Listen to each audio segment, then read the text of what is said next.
Hello everybody, my name is Ratnus, and today I wanted to put some predictions on paper for the raid comps that we will be seeing in patch 9.1.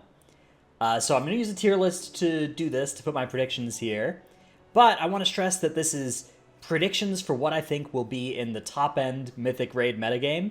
I will, when I'm talking about each of these specs, talk about how I think they'll work in all forms of content where I have an opinion about it as well. Except Mythic Plus, I'm going to do another video just like this, probably coming out tomorrow. Mostly, though, I just think it's interesting to put these predictions down before the patch so that then we can come back later and see how it goes. Take them with a big grain of salt. For instance, the last two of these that I've done, I would have put Shadow Priest at like S or A or something and said I think there will be like 3 of them in the world first comps, and both times I would have been horribly wrong. So, without further ado, let's get started. This tier, I think Shadow Priest is going to be really good. I think there will be like 3 of them in the world first comp. I think they're going to be a really, really strong ranged DPS spec. I think they are just going to do a tremendous amount of damage. And so that's my prediction there. If I keep making this prediction, it will eventually be right at some point. Balanced Druid, I also think is going to be pretty good for the fights in Sanctum of Domination. Balanced Druid has really good AoE across a large space, which a lot of fights have ads that are kind of coming in from all kinds of different directions. They're really far away from each other, and so I think that that's going to be a real opportunity for Moonkin to shine. So I'm going to put them pretty high up here as well. Moonkin are also getting this Venthyr Sinful Hysteria legendary, which is one of the new Covenant legendaries. And this one actually is pretty compelling for a Boomkin that can do a good Celestial alignment with Ravenous Frenzy going on. Now, that's not necessarily easy to do. You get very punished if you mess it up. You get very punished if you have to have downtime during that. But if you can do it well, it's a pretty big DPS gain. So I think that is going to be what you'll see in the top end groups. I think if you're not that concerned, if you're not trying to push really high end stuff, sticking Night Fae and not having to worry about anything is... Night Fae is the exact opposite, right? Convoke the Spirit, you just press button and then you can go and have a drink or whatever for the next 4 seconds while you're channeling. Okay, so that's where I think Balanced Druid and Shadow Priest are going to end up. I think that this is a good point to talk about ranged versus melee in Sanctum as well. Historically, ranged are just better than melee in high-end Mythic progression. The average... like the median raid comp that's gotten a world first in the past like 10 bosses, 10 end bosses that is, has been like 9 ranged, 5 melee, with many more on the other side, right? On the side of more range than that, right? So we've seen some that are like 13 and 1 or 13 and 2 or whatever. And we've only seen a few that have been like 7 and 8 in favor, like a more even split. So this tier, I don't think is going to be a particularly melee-unfriendly tier in terms of boss mechanics. Some of them do have a little bit of annoying downtime for melee, but mostly I just think that the balance of the specs right now is looking like there are several really highly tuned range specs. So I think it'll probably be something like 10 or 11 ranged, and 3 to 5 melee that are in on the world first kill we see this tier. That's my prediction on that front. Talking about which melee I think are going to do particularly well this tier, Havoc is one that I'm pretty excited about. I think Havoc is looking like it will be bringing that Chaos Brand buff back and relieving the pressure from Vengeance Demon Hunter. Let's see if I can find the Havoc icon. Okay, there it is. So I'm pretty sure that that's going to be a pretty good option for a lot of guilds to get your Chaos Brand buff. However, I think Vengeance is going to be totally fine as well. I'm going to put Vengeance... I'm going to put them at A as well. I actually don't think you'll see too many of them being played because the Chaos Brand is coming from the Havoc. But I think that all the tanks are looking really close. Vengeance in particular, I think you can continue playing Kyrian, and it's actually pretty exciting. There's this new trait at the bottom here of Forge Light that says if your Elysian Decree hits 5 targets, its cooldown gets reduced by 20 seconds, right? And then obviously less if it hits less targets, which means that if you're taking the cooldown reduction talent on your sigils, you can fire this thing off on AoE, and its cooldown is just 28 seconds. So you can machine gun Elysian Decrees. Now, of course, you're playing Mykonikos, so you're not getting the combat meditation from that, but still potentially pretty exciting. And there's a buff as well. Let's see. There's a buff for Brawn, an undocumented buff with regards to how often Brawn actually gets summoned. So here's like the graphs on live, where it takes Vengeance Demon Hunter 3 minutes 30 seconds to summon, and on PTR 45 seconds between spawns instead, so 4 times faster for Vengeance. Every spec is getting it faster, but basically they've changed what spells will count towards it, and so stuff like Fell Devastation is now going to generate 13 stacks towards the 90 you need to summon Brawn, and Fracture is generating 5, 1 for the cast, 2 for each hit of the spell, and 2 for the soul fragments generated. I don't know if it's going to continue working this way, but basically this means that this is a sizable undocumented buff to this part of this Soulbind tree, and then this new trait down here I think will be pretty compelling for a lot of specs as well, particularly in like Mythic Plus and on AoE fights, which admittedly Raid is usually more about the single target than the AoE. Okay, let's talk about the other tank specs. I think that all of the tank specs are looking really, really, really good and really, really closely balanced. I think for the most part, you're going to make the decision about which tanks to bring based on just what your tank plays in most guilds. If you are in a position where you have the luxury to choose between multiple tank specs and people that are able to play all of them competently, I think you'll probably just be choosing based off of raid buffs. To that end, I think Brewmaster is the most likely to be the most common tank in top-end groups, because I think that raid buff is going to be the most in demand compared to the other ones. And then the other tank specs we're looking at, Prot Warrior, I think will also be a good choice. I think that Prot Warrior and Vengeance Demon Hunter will be good tanks this tier. I think Prot Warrior will be particularly tanky against a lot of the fights, actually. Really, really strong defensively. But I don't think you'll need the Battle Shout. I think that the DPS Warriors are looking pretty good. So DPS Warrior, also another one where Fury is getting a good Covenant Legendary. Sinful Surge here. That's something that is potentially exciting for them. I think that for some of the fights, Fury is looking pretty good. I also think Arms has a good shot of being in there for potentially a fight like Sylvanas, depending on how that last phase looks. So I'm going to put both of those... I'm going to put them in B for now, but they're very... like the difference between these and Havoc, I think you could... I mean, I probably should both put them in the same tier, because I don't think I could create any meaningful separation between them. Okay. Let's continue talking about the other tank specs until I've cleared out the tank specs from this list. So Blood Death Knight. Blood Death Knight is the best anti-magic zone now, because anti-magic zone is based off of your health. I think the other DPS Death Knight AMZs, there's been a recent buff to AMZ on the PTR that brings up the base amount that it will absorb, which I think brings it pretty close for Unholy and Frost. Like, it's pretty unlikely that it will get fully eaten through, except on really, really heavy incoming magic damage, stuff like, you know, Council of Blood style, where everybody's jumping and you're dealing 1 million magic damage in the course of an AMZ, like, that's still going to get eaten through. But that being said, the Blood source of the AMZ is definitely valuable, and it kind of counts like a raid buff. And I just think Blood in general, Blood's gotten buffed several times through small hotfixes during the course of 9.0, and I think it will be pretty good. My one concern about Blood from raid testing is that Sylvanas actually seems like a bit of a scary fight for Blood. She sometimes does this, like, triple shot at you, and if you happen to be out of melee range and unable to death strike in the middle of it, Blood is a spec I could certainly see dying to either the second or third of those if there's no room to land a death strike in the middle of it. So that's a fight where I am a little bit apprehensive about Blood. But there's a lot of really good opportunities for stuff like Death Grip and Mass Grip on a lot of the other fights. So again, I think it'll be a pretty good tank. We are planning to... My guild is planning to start with Blood and Guardian as our tanks this tier. You'll notice I'm just putting basically all the tanks on the same tier here. I really can't come up with a meaningful separation between them. Guardian's defensive powers are really, really, really strong. This is a tank that can live some incredible stuff. In Mythic Kel'Thuzad testing, we were able to send 19 players down and just keep 1 Guardian up and deal with that whole intermission just entirely by myself on that spec, which is completely absurd. This spec has a tremendous amount of different ways that it can build powerful defense on either single target or AoE.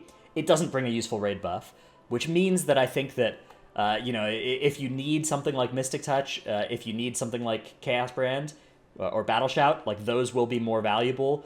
I think these specs will all be able to survive Mythic Raid without too much trouble.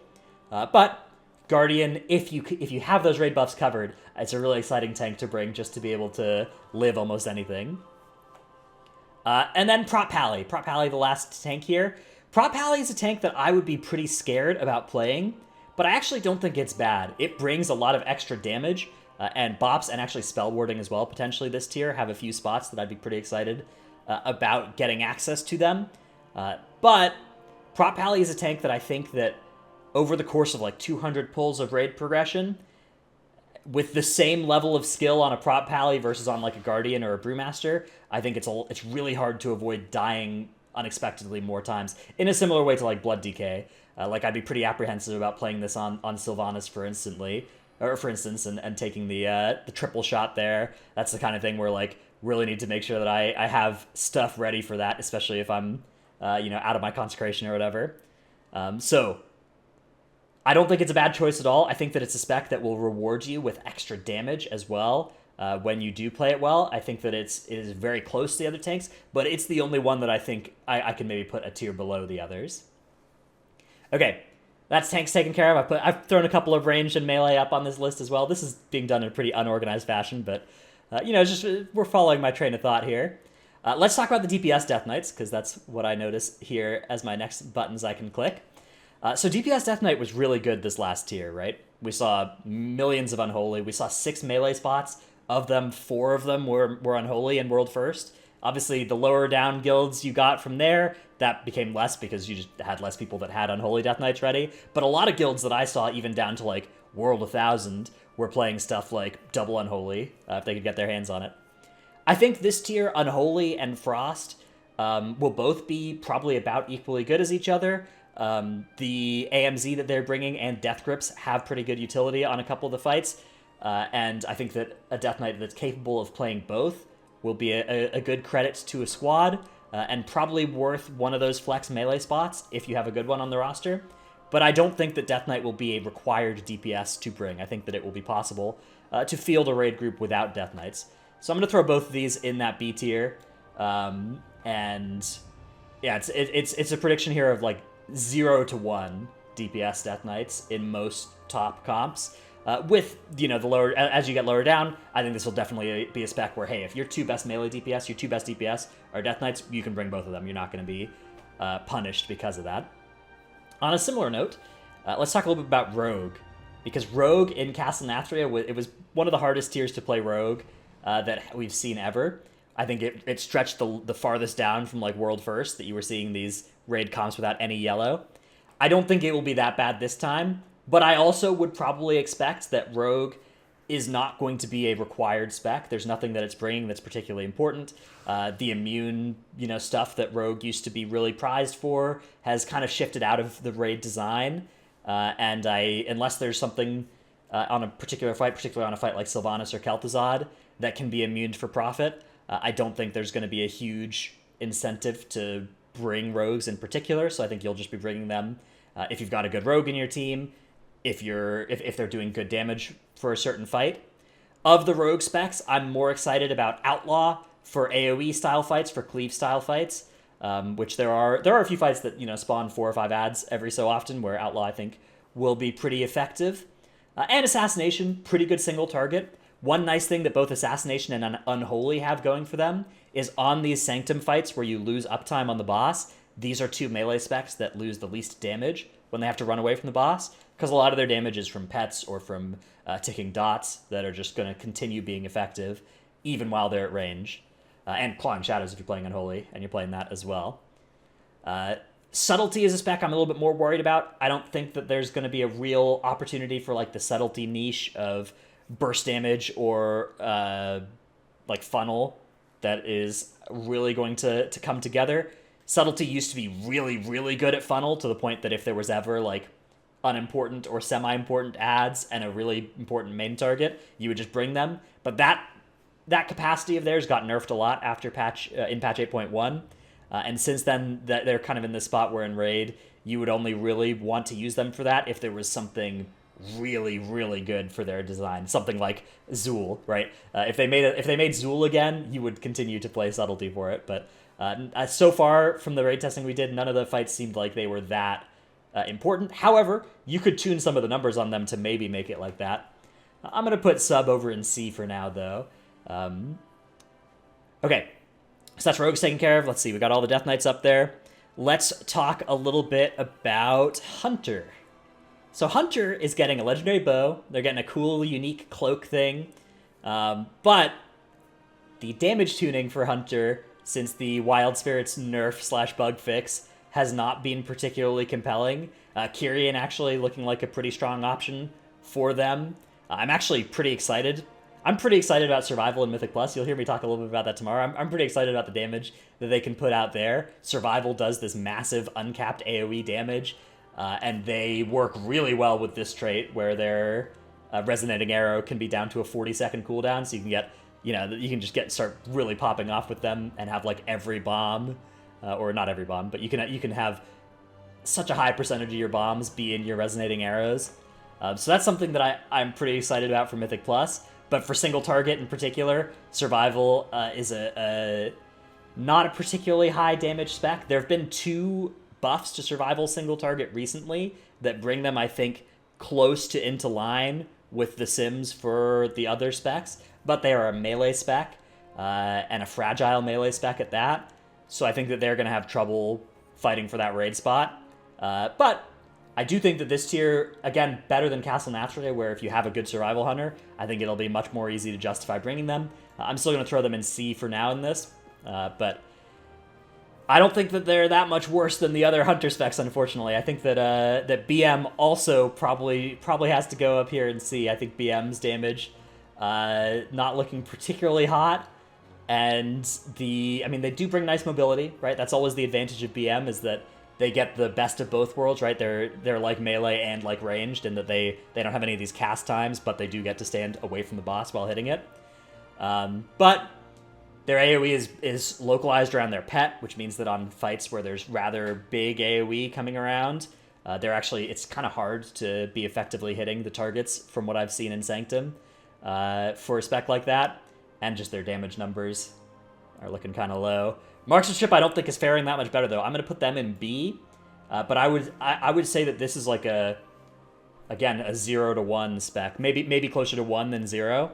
So yeah, so maybe the difference here is like, For DPS specs, B is like 0 to 1, maybe leaning towards 1, and C is, 0 to 1, leaning more heavily towards 0. Okay, let's talk about Mage specs, because I've left the Mages on this bar for a while now.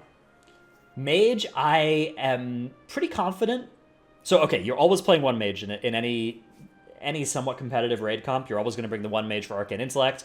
The benefit of that Arcane Intellect is just way more than the difference between Mage, if they're low damage, and whatever high damage spec is. But sometimes you do see tiers where Mage is kind of relegated to, I bring Arcane Intellect, and I do mechanics, right? Like on Unot, it's I bring Arcane Intellect, and I run around carrying the Crown of Storms in Phase 1 and blinking to people and clearing their debuffs. And that's, I do half the damage of the other range, but it's fine. When you factor in Arcane Intellect, I'm contributing a fair share. I don't think this tier is going to be like that, but I do think that Fire's time in the sun has probably ended for Raid. I think Fire will be the worst of the 3 specs. I'm going to put them up in C as well. Maybe I'll put them in B, because... I'll put them in C, but let me qualify this. They continue to be very useful if Combustion, relatively short cooldown, is valuable. Unfortunately, Combustion has gotten the cooldown reduction kindling talent nerfed to the point where... it's no longer something where you're really going to be getting them at the 1 minute cadence. We're more looking at the 65 to 75 second range, which desynchronizes it if you're trying to then line it up with 2 minute bursts or 4 minute bursts or whatever. Makes it so that you're going to miss out on casts one way or the other that way. And there's just been substantial nerfs to other parts of the kit as well. Some of them have been targeted at Mythic Plus, like Flame Strike and Flame Patch have gotten sizable nerfs. But the single target ramifications are pretty serious as well. It does continue to be a spec that is mobile and high damage during the execute phase, so that is always valuable and often underrated. It's a spec that has a cheap death, again, valuable and underrated. So of the C tier specs, you know, maybe that's a good reason to bring this to B tier, because like I wouldn't be that shocked if it somehow ended up being that like, okay, all of it is worth it. The execute phase is the most important phase. We're gonna have our mages play fire, but I'm more excited about Frost and Arcane. Frost does this great sustained damage, and it does pretty good priority damage as well if ads are getting grouped up. Pretty good sustained prior damage and decent AoE as well. So I'm going to put them here. And I also think Arcane is going to go here. Arcane is a spec that I am kind of hyped for this patch. Again, Kyrian there's this Kyrian Arcane build that is looking pretty cool. You make very good use of getting access to, let's see, a third potency. Yeah, potency 3 for Kyrian Arcane. Pretty exciting because your Kyrian conduit is pretty good on that spec. So you have 3 good potencies to go in as we get these new soulbind traits. And also it's just looking good. That spec is looking like it will be good burst damage. And I'm somewhat excited for it. I think the numbers on it are looking pretty high. And I think that the cool thing about Mage right now is like Venthyr and Kyrian. Venthyr slightly better for Frost, Kyrian slightly better for Arcane, but both work for both specs. And I think that you could play both specs pretty reasonably well. Night Fae Fire, I think, is something I'd be less excited about. So if I was playing a Mage going into this tier, I would definitely be looking at figuring out at least a plan to be ready to go Kyrian, Arcane, Venthyr, Frost, or maybe even, Venthyr, Arcane, Kyrian, Frost, whatever. Okay, let's talk a little about healers. I've left all the healers on this bar for now.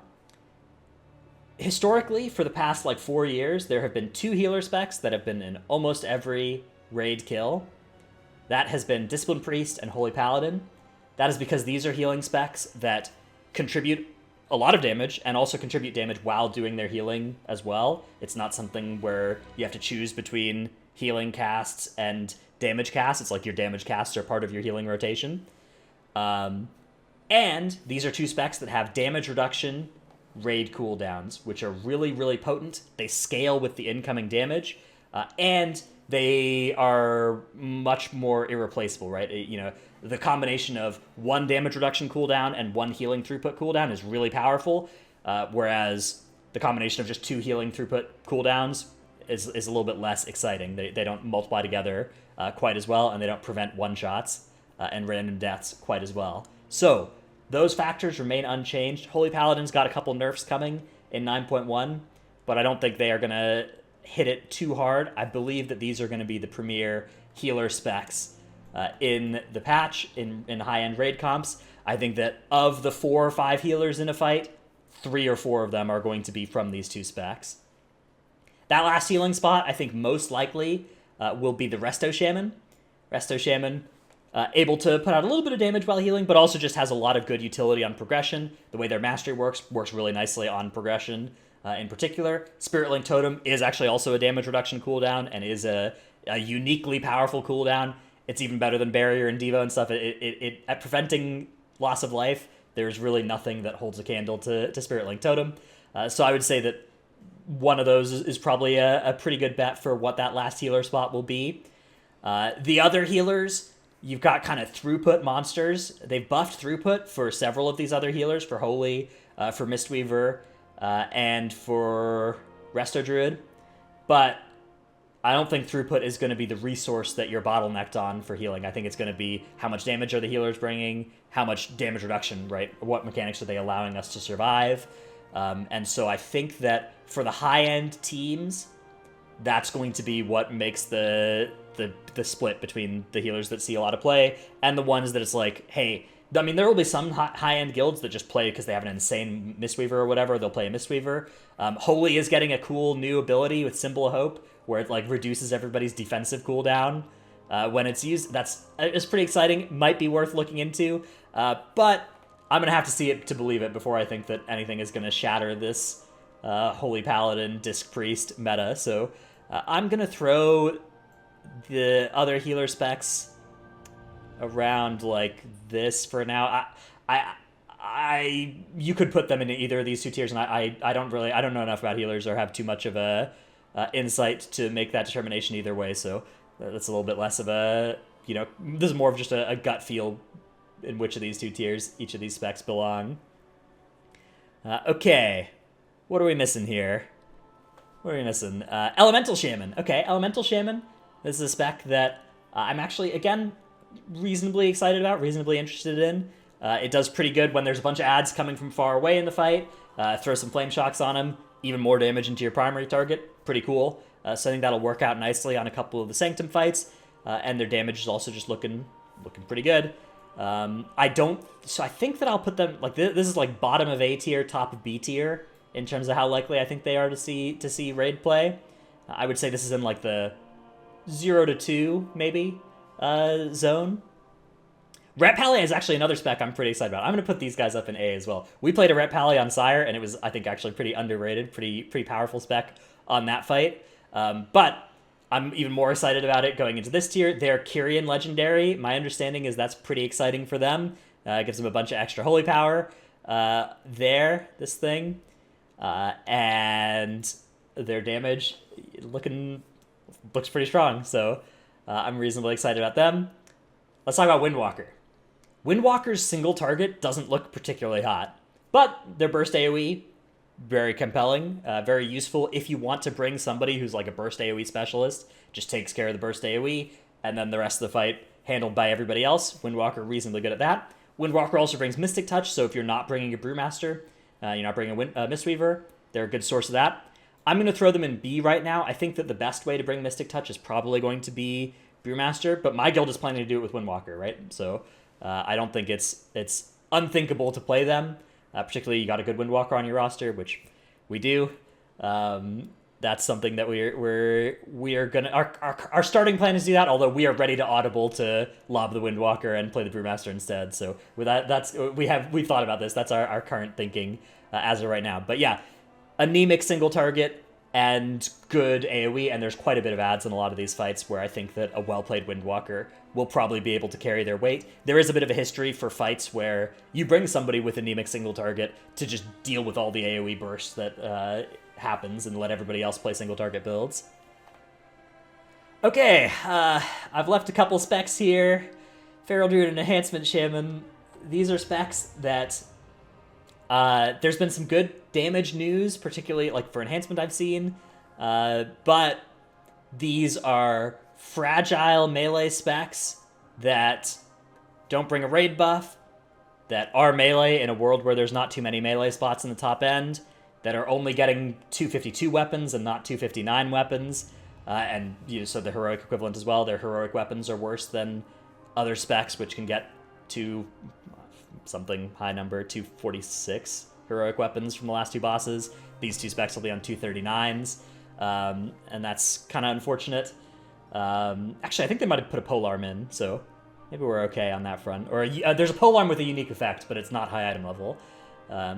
Anyways, and I think there's also a fist weapon with a unique effect, but it's also not high item level. So that might be good news here. But that aside, historically, these two specs just don't. These two specs in survival, there's not really been a situation where these make their way into those top 100 raid comps all that often. It's the kind of thing where it's like there are a couple of really good experts at it. People like Word Up for Enhance, people like Hippo for Feral, and they will either be like the top people to clear with those specs, put up insane numbers with it, or in Hippo's case, play balance because he's in a good enough guild now where he just does that. And you'll see that, and there's like evidence that like a really good person working on this spec can absolutely carry their weight. But for the average person who's like able to play a couple different specs reasonably well, like if you're somebody who could play something like DPS Warrior or Enhancement Shaman, both reasonably well, there's a much higher chance that the DPS Warrior will be what your guild wants you to play. And I think that at some point, hopefully that stops being true, but it's been true for so many tiers now that I'm going to continue predicting it's true until somebody proves me wrong on that. Okay, Warlock Specs. I've left the Warlock Specs for very last tier. Much like Mage, the kind of premier Warlock spec of Castle Nathria, I think will be the less premier one of this tier. I think that Affliction continues to be decent, but there's been some slight nerfs to it, and I think the other specs are starting to shine a little bit more from the PTR logs I've seen. So the way that I see it right now is I think Destro is going to be a pretty good spec. I'll put it at the top of A rather than into S, but it's right on that line from what I've seen for any fight where there are, it's not just pure single target, and there are some ads around at some point. For those pure single target encounters, I think you'll play Demo instead. I'm going to put that at the bottom of A instead, bottom of A near B. And I think that there it's a little bit less like, hey, I'm excited to play this spec, and a little bit more like, this is probably the best single target Warlock spec. The good news for Warlocks, you can just stay Night Fae. It's not like Mage where you need to kind of be thinking of 3 different covenants for 3 different specs. For Warlock, you can just vibe out with Night Fae. There's a couple of memes. There's Necrolord Demo, which is a cool idea, but I don't think you're going to see it in an actual top-end play. I think that the Destro is going to be the most common on most of the fights. So, yeah, these are my guesses. This is me putting my money where my mouth is. We can take a look at this in a month's time when we know what the World First comps looked like. My prediction, is basically lots of the S tier specs, at least one, probably more. More often than not, I think you'll see one or even more of these A tier specs. And then the B and C tier specs is like the specs that I think I wouldn't be as surprised if these didn't see play in World First progression. And I would be more surprised if it was these ones that did show up than these ones. Anyways, let me know what you think. I'll put the link to make this for yourself in the comments below. You can go make it and share your predictions with me. Again, please don't invite people or not invite them or whatever based off this. That's not the point here. I think that this it's fun to talk about. It's fun to make predictions, and it's a good way to test prediction power going into a new spec. I think, or a new tier. I think that's worthwhile, worth talking about. I'm not an expert on all 36 of these specs. I've tried my best to gather information about the ones that I'm less knowledgeable in, but invariably there's some stuff that I've said in this video that was dumb and wrong about a spec you play. You've probably already written and sent the comment at this point calling me super dumb about it, but just, I'm trying my best out here, and I don't know where I'm going with this, but yeah, there's a bunch of caveats about this video. I hope it was interesting. That was the main point of it. I will do another one of these for Mythic Plus that will probably come out tomorrow. Thanks everybody for watching. I'll see you in the next one. Bye.